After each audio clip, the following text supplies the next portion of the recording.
So yesterday, Secretary Austin chaired his final Ukraine Defense Contact Group. Since it first convened in April 2022, the UDCG has served as a critical international coalition coordinating the swift and sustained delivery of security assistance to Ukraine. Under Secretary Austin's leadership, this group has grown to include some 50 countries from all around the world, all united behind the common cause of supporting Ukraine in its fight for freedom. As you heard the Secretary say yesterday, the UDCG has developed into an arsenal of Ukrainian democracy and an engine of global security.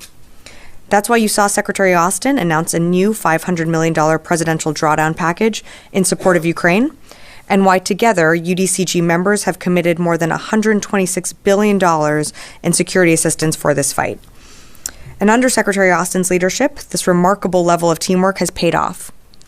Russia has suffered more than 700,000 casualties, and the Russian economy is struggling to keep up with the UDCG's support to Ukraine. And even as Moscow leans now on North Korea to support its war of choice, Putin has failed to achieve a single strategic objective.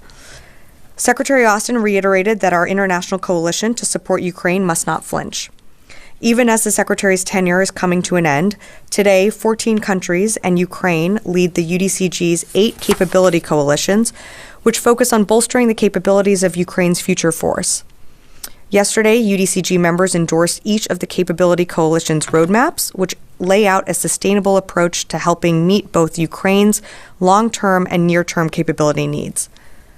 Secretary Austin said it best that the structure of this coalition is, quote, built to succeed, built to adapt, and built to last. And now let me turn to the devastating wildfires in California. Secretary Austin continues to monitor the situation, and the department remains prepared to support response efforts as needed. Currently, over 600 California National Guardsmen are activated, including 14 hand crews for fuel mitigation, 200 military police for security operations, and 10 helicopters for firefighting and search and rescue operations. This number is expected to increase over the next 24 hours. In addition, 8 modular aerial firefighting systems, or MAFFs, equipped C-130 aircraft are being activated under state authorities. The first 2 are expected to begin operations today, and the remaining 6 are expected to be ready by Sunday. March Air Reserve Base is serving as the staging base for FEMA, and the Defense Coordinating Officer and Element are being activated to support the effort. As announced by the President, 500 active duty personnel currently stationed at Camp Pendleton, California, are preparing to support requests from federal and state authorities with route clearance, commodity distribution, search and rescue, rotary wing airlift, and general support as requested. Earlier this week, you heard me announce that the department is preparing 10 Navy helicopters with water delivery buckets to immediately assist with aerial suppression. Under a long-standing memorandum of agreement with CAL FIRE, active duty units in Naval Region Southwest are prepared to provide aircraft and aircrew to support the firefighting efforts. These units are trained and annually certified by CAL FIRE to provide supplemental firefighting capability, one requested by the state of California and approved by the Secretary. It's important to remember that the department is in a supporting role for this response with FEMA, leading and coordinating federal response and assistance. We are actively planning and preparing capabilities and resources and are working closely with FEMA, the state of California, to provide support and to ensure a unified response to the wildfires. And with that, I'd be happy to take your questions. I'll go to the phone. I believe we have AP joining us on the phones. Lita Baldor. Hi, Sabrina. Thank you very much. I just wanted to just clarify, you talked about the 500 active duty. Those are all Marines. Is that accurate? And do you know if they have gotten their orders, if they have started? Can you just give us a little precision on that? And then on the 10 helicopters that you talked about the other day, last I knew, the orders still had not been cut. Do you know if those orders had been cut and if they are actively moving on that yet? Thank you. Yeah, thanks, Lita, for the question. So on both questions, we are actively preparing and standing by to support the state of California as they request that support. On the 500 personnel, you asked, I believe, if they were active duty, and the units that will be going, or the 500 personnel that would be going, all consist of active duty Marines from one MEF. And I think I gathered all your questions there. All right, coming into the room. Louis. Is this an example of the department being proactive in placing units on standby? Because, as you know, no taskings, no orders been gone out yet. So that doesn't indicate this LA or CAL FIRE or the state has actually requested these assets aside from the California National Guard. So is that the best way to characterize this? So part of this is, as the secretary, to borrow a phrase that the secretary uses, being in a three-point stance so that we can surge capabilities and assets immediately into the state as the governor's office requests these capabilities. You've seen the president announce some of these, including the authorization of these 500 service members that can go and assist with a variety of capabilities into the state of California. But absolutely, it is a combination of being ready so that we can surge assets in, and then also working with FEMA, which will be the coordinator of all the federal response and the state of California in meeting their needs. And I've certainly gotten this question of why aren't you rushing assets in right away? Why isn't the military putting all of their forces right now on the ground? We have to work with the state. So as the state requests resources, as the state of California requests, capabilities, we are standing by and ready to support, but we absolutely have to work with the state and the governor is going to know best on how to use our assets. So we're working with CAL FIRE. We have a great partner in them. And is there also an issue of having to train some of these troops in fire suppression since that's not a normal tasking? Well, some of this, as I think you heard me mention at the top, especially with the Navy helicopters, we have a memorandum of agreement. So there is, yes, some training component that goes in and certification that CAL FIRE needs to do in order to allow these firefighting capabilities to be implemented in the state. So yes, there is a level of certification and training, but we're standing by ready to support. And as I mentioned earlier, you've already seen, or you're going to see some of the MAFFs being operational today, with some more coming in this weekend. Charlie, and then I'll come. Okay, well, it kind of leads on to that, Sure. too. And this is from my own curiosity. The Navy helicopters, if I understood the other question earlier, they're not in the air. We are preparing to support, but we are working with the state of California on where they need to go. So again, this is the president, the secretary, the authorization has been given, but we have to work with California in when they get up in the air and how they're best utilized. Where are they? The Navy helicopters will be coming. You're asking where they're being sourced from. So units in the Navy Region Southwest are providing aircraft and aircrew from Naval Station North Island, Marine Corps Air Station Camp Pendleton, and Marine Corps Air Station Miramar. Okay. And my last question, again, leading on to that, to put it in military terms, forward postured, I think is the way it would be described, yeah. Right? So to Louis' point, you've got personnel who are ready and trained, but this is the DoD's own initiative on anticipating a request that they might be needed to. Yeah. That's how. Yeah, absolutely. I mean, we're a planning organization. We plan for a variety of things. We plan for requests to be made from states, and the NorthCom has to be able to quickly be able to allocate resources and people while maintaining their day-to-day roles and responsibilities and jobs. So the commander of NorthCom has to think about all of this and anticipate some of the requests that we could get from states when it comes to floods, fires, any natural disaster. What we're seeing in California, these fires are ranging in different sizes and all throughout the state. So of course the commander is going to make the decision to move and prepare assets. So when the state requests it, we're ready to go. There's not a lag in time. Does that help? More MAFFs available if necessary? Right now, this is what's been allocated and requested. Again, we can always see support change as things go on. But right now, this is all I have to read out this time.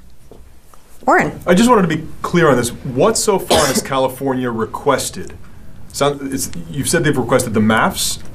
Have they The requested MAFFs are. more, or is everything else just you getting ready in case they do request?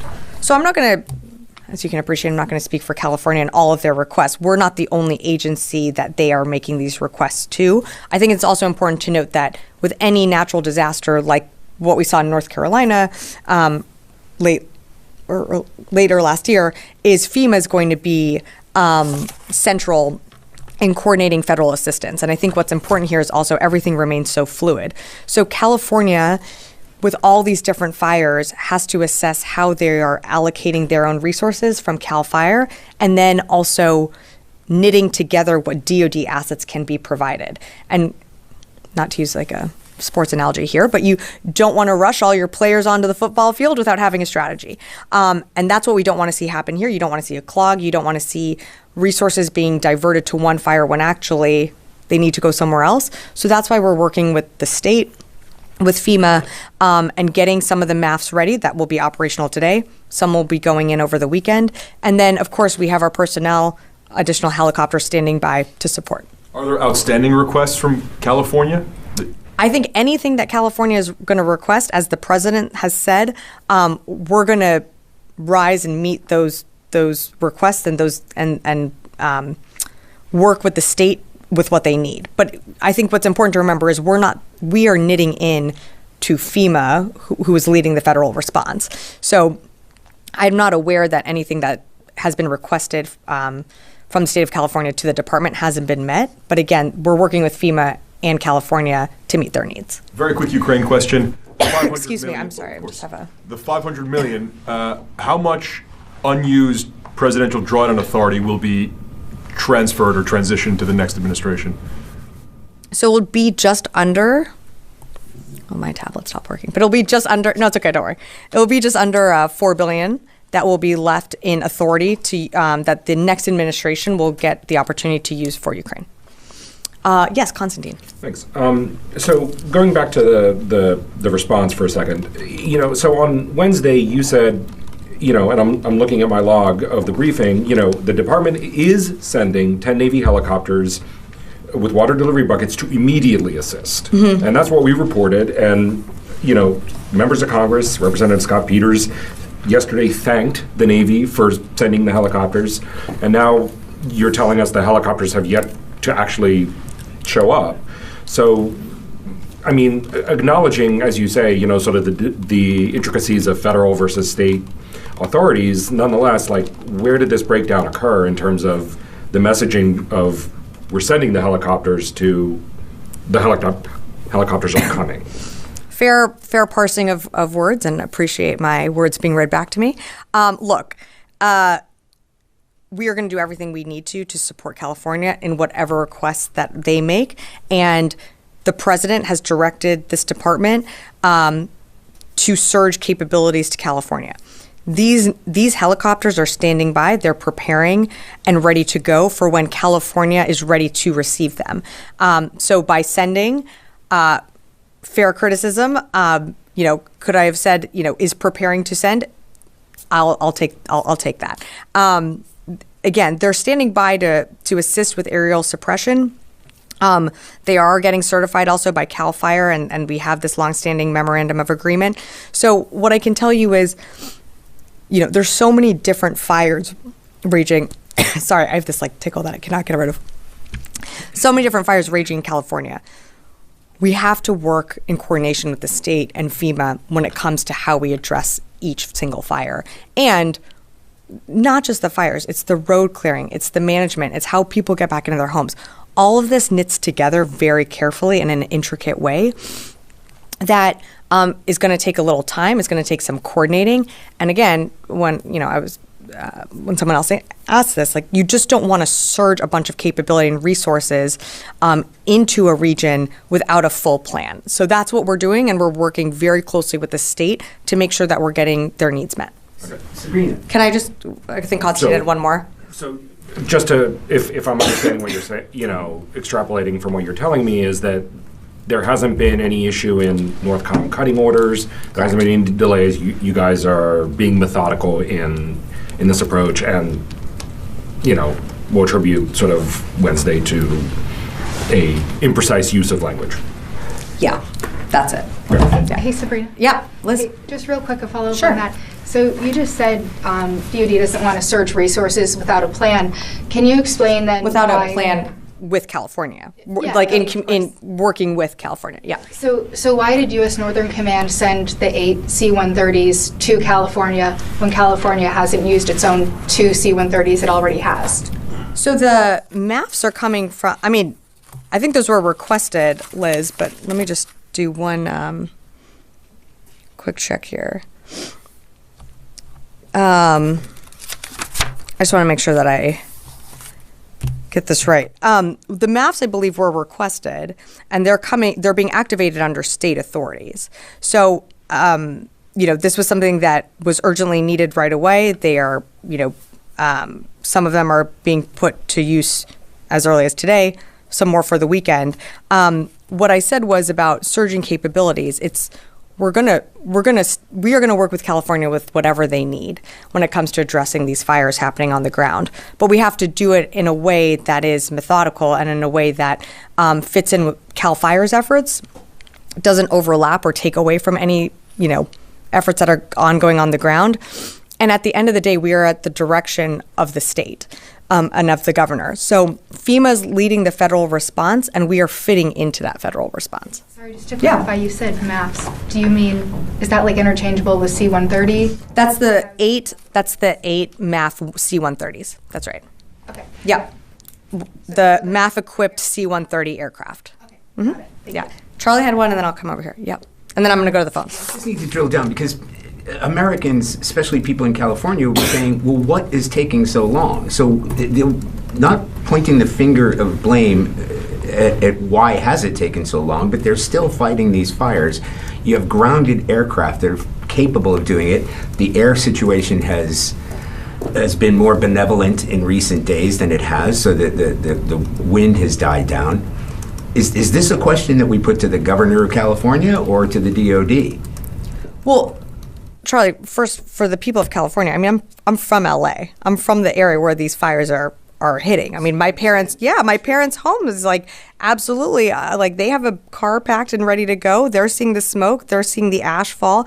I think this is, for anyone that's on the ground that's seeing the devastation that these fires are causing, it's absolutely heartbreaking.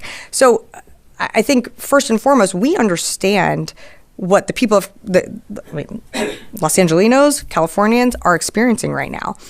It's important to note here that the department is not the lead for these efforts. The state is the lead when it comes to this ever-changing, very fluid situation on the ground, just as other states have been for other natural disasters that have occurred over time, whether it be Hawaii, North Carolina, Florida.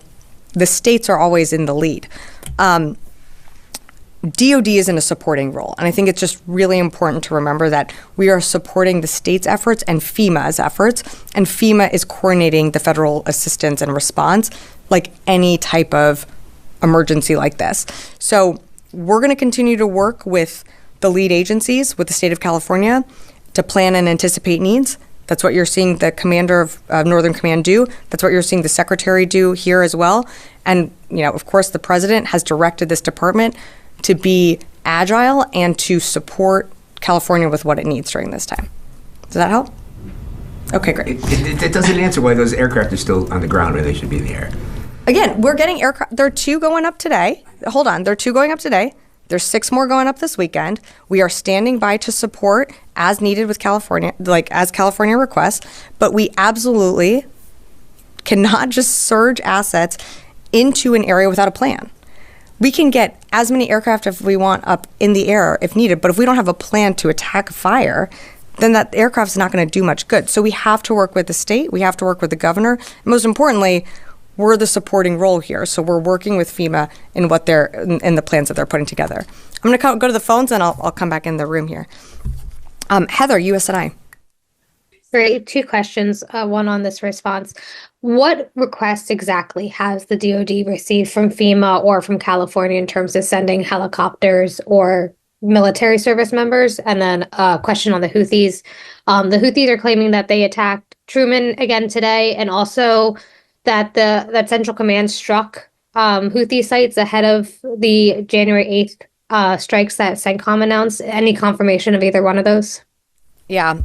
Thanks, Heather. So on the Houthis, again, really shocked by their disinformation on striking our ships in the region. There have been no attacks on our ships.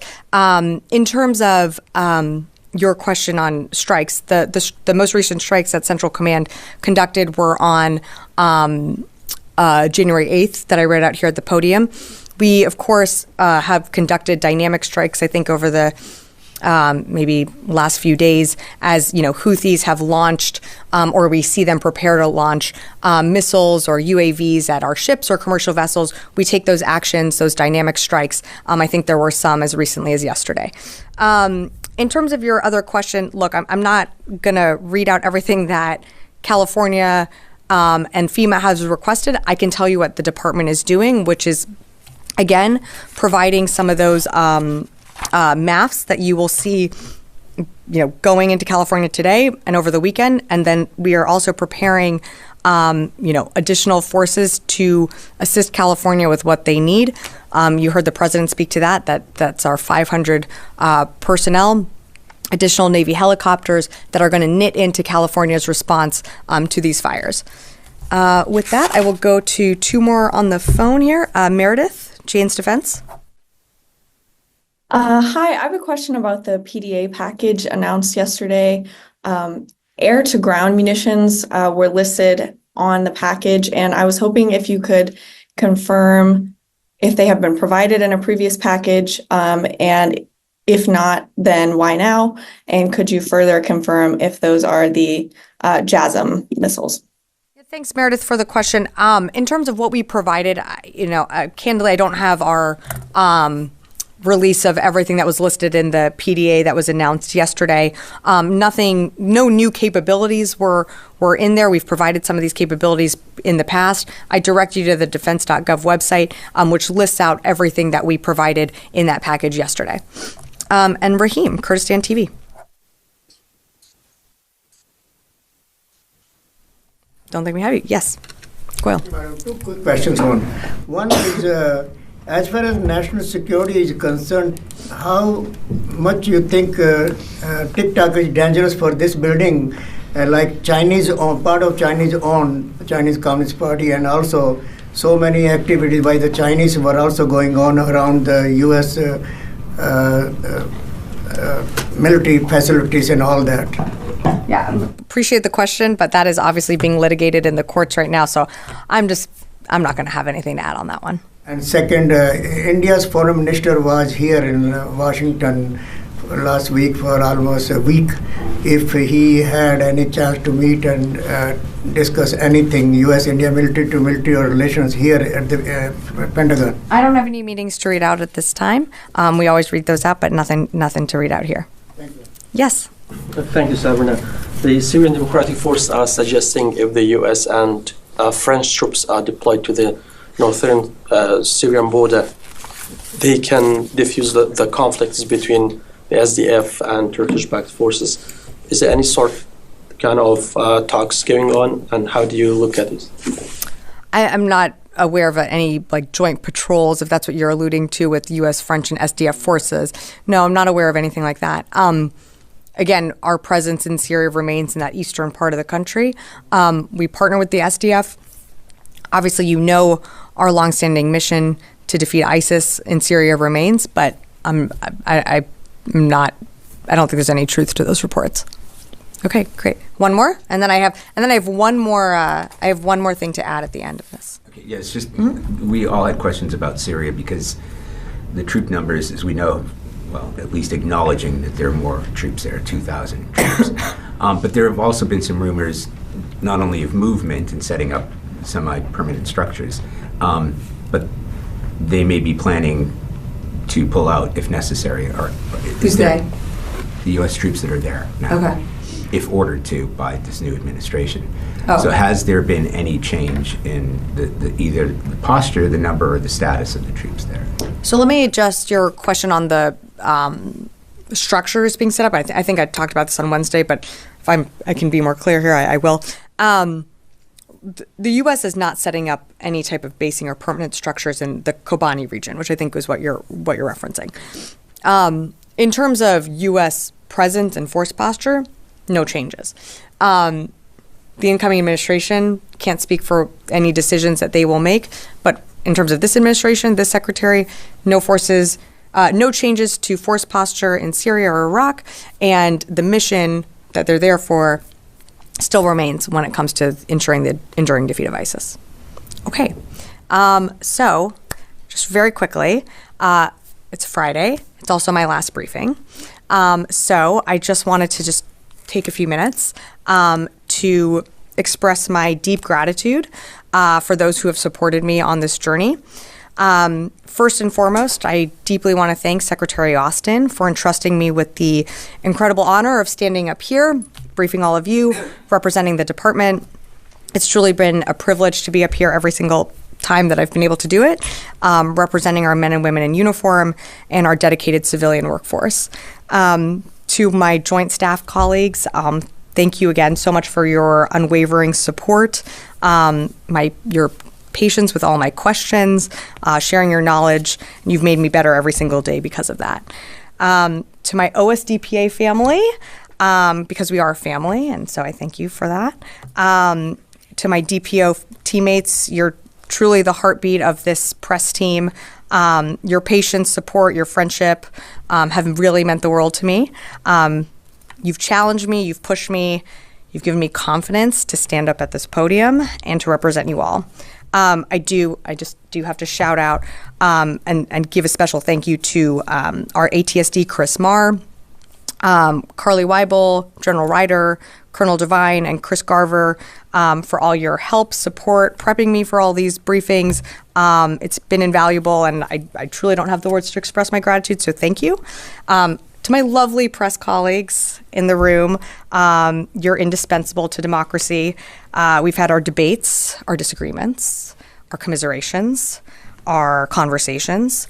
You've certainly challenged me. You never took it easy on me from day one, from my first off-camera gaggle, which you can go back and read the transcript on how rough that was, to where I am today. And even today, even having these conversations and these debates, you've pushed me to be better. And so I really respect all the work that you do. I appreciate all the work that you do, and just thank you deeply. I've truly loved working here. So I've had the opportunity to work with the best people. This is the best team I've been a part of. And it's been an honor every single day that I get to stand up here. And so just thank you for everything. And I will leave it at that. Yeah.